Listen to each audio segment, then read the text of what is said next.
Hello, officers.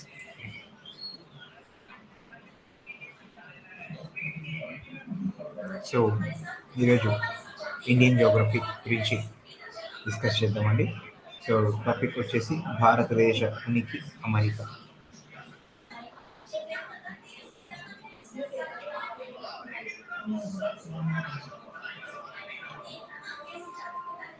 So Akbar academy MBBS TSPSC group 1 2 3 4 SRTC DLJL PGT all ఎగ్జామ్స్కి so మీకు 99 రూపీస్కే ఈ క్లాసెస్ అందించడం జరుగుతుంది. So 1 year validity. మరి వెంటనే సబ్స్క్రిప్షన్ తీసుకోండి, యాప్ డౌన్లోడ్ చేసుకుని గూగుల్ ప్లే స్టోర్ ద్వారా. అదేవిధంగా యూట్యూబ్ ఛానల్ కూడా సబ్స్క్రైబ్ చేసుకోండి, అక్బర్ అకాడమీ.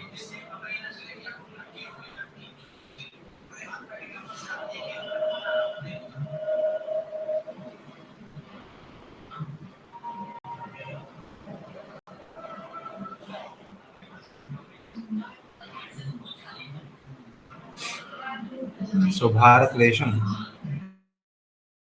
ఉనికి. సో చూడండి, భారతదేశం ఒక ఉపఖండం అని చెప్పుకోవచ్చు. మరి ఈ భారతదేశం ఒక ఉపఖండం. మరి ఈ ఉపఖండం అనేది ఒక ప్రత్యేకమైనటువంటి లక్షణం కలిగి ఉంటుంది.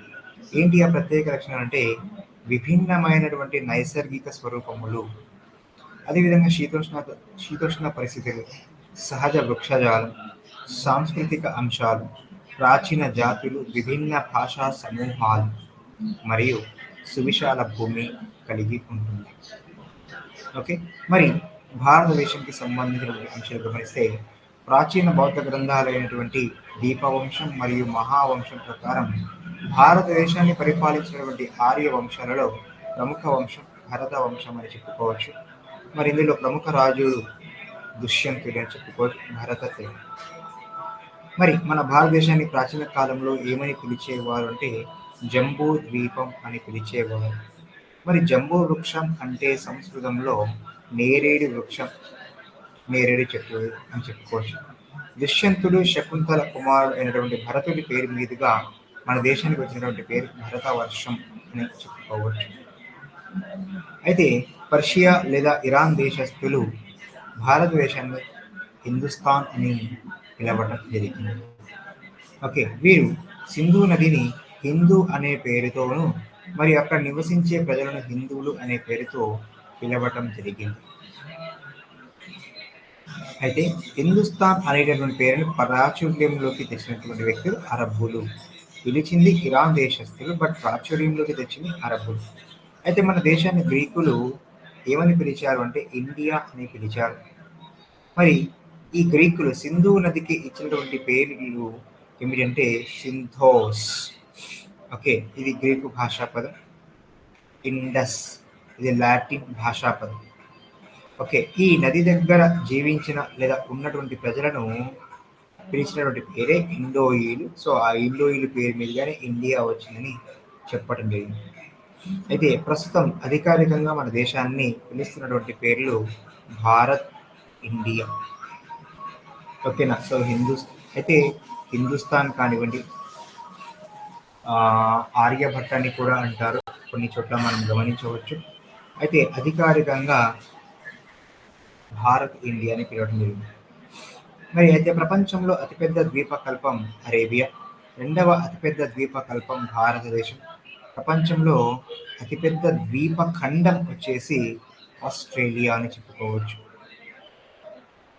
ఓకే, అయితే ఇక్కడ వాణిజ్యపరమైనటువంటి పేర్లు ఏమిటి అంటే భారతదేశంతో వ్యాపారం చేసినటువంటి ఆసియా దేశాలు Malaysia Bharat, China Tianzhu, Japan టెంజికు.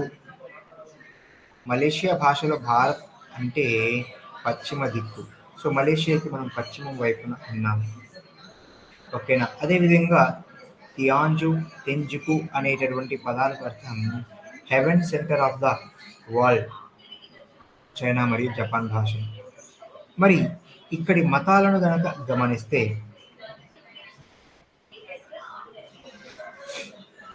ప్రపంచంలో అతి ప్రాచీన మతంగా హిందూ మతం ప్రసిద్ధికెక్కింది. ప్రపంచంలో అతి నవీన మతంగా ఇస్లాం ప్రసిద్ధికెక్కడం.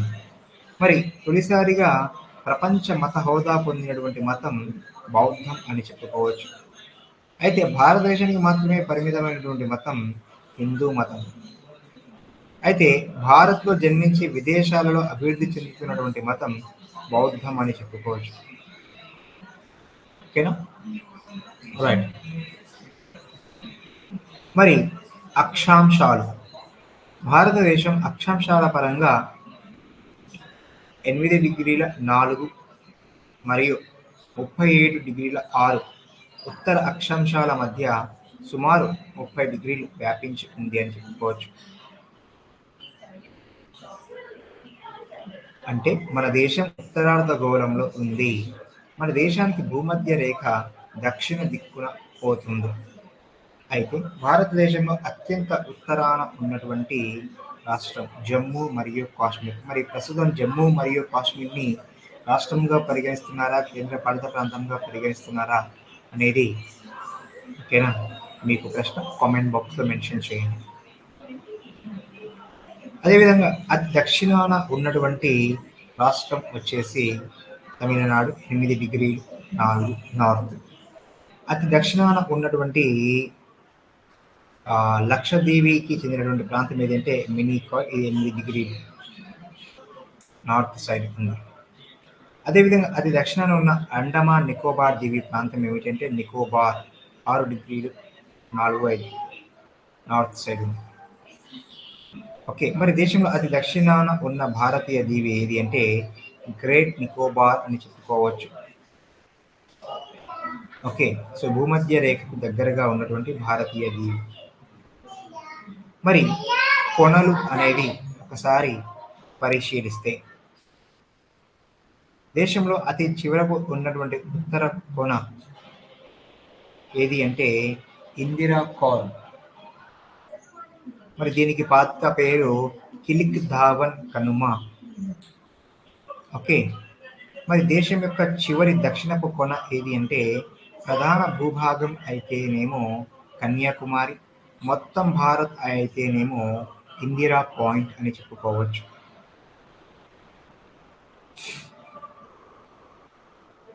ఇందిరా పాయింట్కు ఇతర పేర్లు ఏమిటంటే Parson point, Lahenchin point, Pygmalion point అని చెప్పుకోవచ్చు. 2004 డిసెంబర్ 26వ తేదీన వచ్చినటువంటి సునామీలో ఇందిరా పాయింట్ మునిగిపోయింది. దేశ ప్రధాన భూభాగం యొక్క ఉత్తర దక్షిణ కొనల మధ్య దూరం 3214 కిలోమీటర్లు అని చెప్పుకోవచ్చు. ఓకే ఆఫీసర్స్,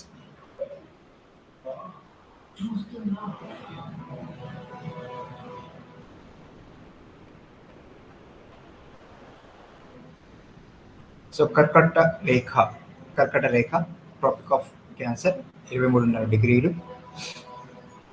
సో కర్కట రేఖ భారతదేశంను అడ్డంగా 2 సమాన అర్ధ భాగాలుగా విభజిస్తూ 8 రాష్ట్రాల గుండా పోతుంది అని చెప్పుకోవచ్చు.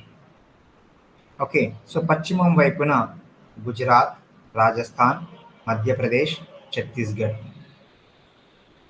తూర్పు వైపున పశ్చిమ బెంగాల్, త్రిపుర, మిజోరం. అయితే ఈ కర్కట రేఖ ఎక్కువగా మధ్యప్రదేశ్లో ప్రయాణిస్తుంది, తక్కువగా రాజస్థాన్లో ప్రయాణిస్తుంది.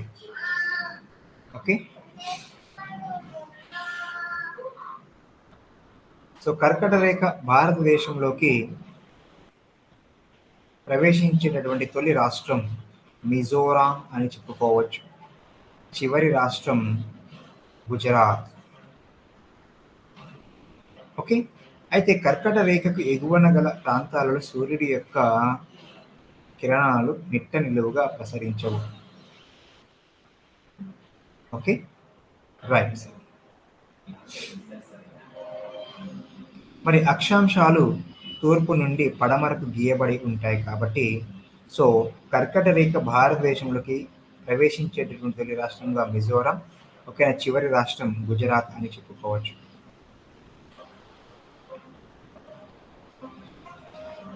కర్కట రేఖ పోతూ ఉన్న సమీపంగా ఉన్నటువంటి ప్రాంతాలు ఏమిటంటే ఇక్కడ రాజధాని అంటే దిగువ, కర్కట రేఖకు దిగువగా ఉన్నటువంటి రాజధాని మధ్యప్రదేశ్కి సంబంధించిన భోపాల్, గుజరాత్కి చెందినటువంటి గాంధీనగర్, జార్ఖండ్కి చెందినటువంటి రాంచీ అని చెప్పుకోవచ్చు. అదేవిధంగా ఎగువన ఉన్నటువంటి సమీప రాజధానులు మిజోరాం యొక్క ఐజ్వాల్, త్రిపుర యొక్క అగర్తల అని చెప్పుకోవచ్చు.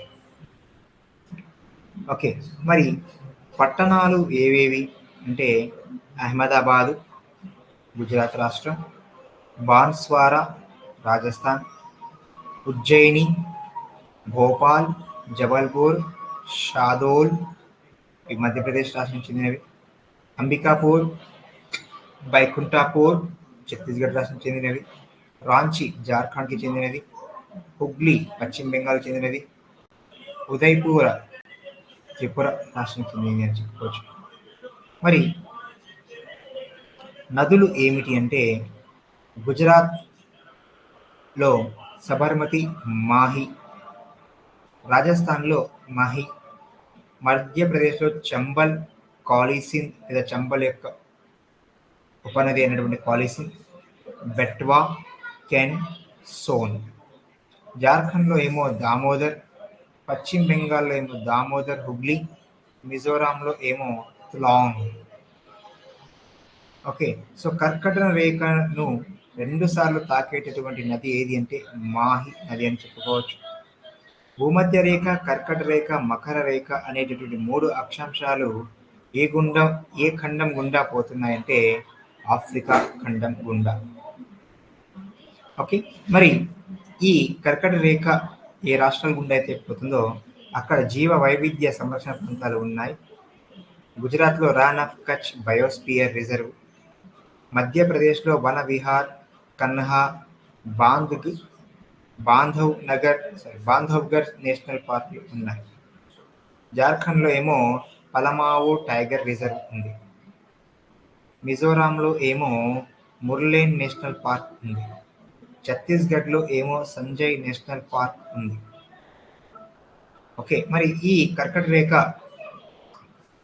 ప్రయాణిస్తున్నటువంటి రాష్ట్రాలలో గల కొండలు ఒకసారి గమనిస్తే మధ్యప్రదేశ్లో సాంచీ కొండలు, వానేర్ శ్రేణులు, జార్ఖండ్లో ఏమో మైలాన్ కొండలు, నేతర్హట్ శిఖరం, ఛత్తీస్గఢ్లో ఏమో దేవగర్ శిఖరం అని చెప్పుకోవచ్చు.